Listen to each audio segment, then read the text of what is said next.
Hey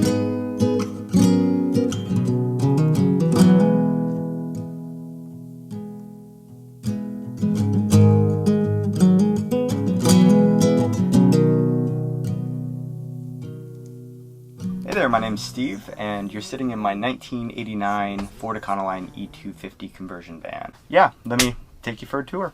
The van may look like an old creeper van on the outside, but on the inside it feels very warm, and when I'm in it I feel like I'm at home, and that's what I'm going for whenever I build a van.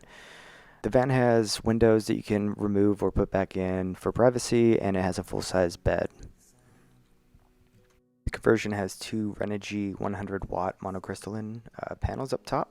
The panels are ran by a Rover Elite 40 amp MPPT controller from Renogy that charges a Optima 75 amp hour deep cycle battery, which then feeds the Goal Zero Yeti 1400 via the tank expansion kit.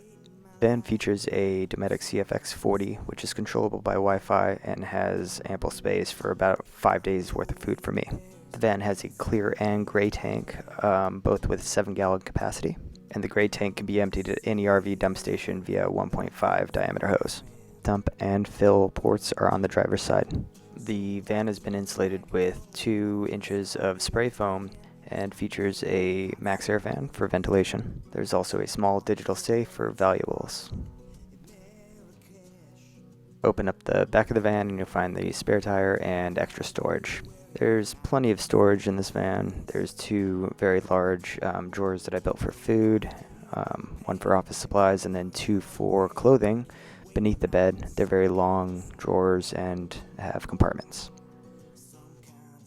Beneath the sink there's a trash can and access to the water pump. The van itself is in pretty good shape. It has the Ford 302 and it has about 96,000 miles on it right now. And the interior is pretty quirky and retro, and you definitely feel like you're driving a school bus in these seats.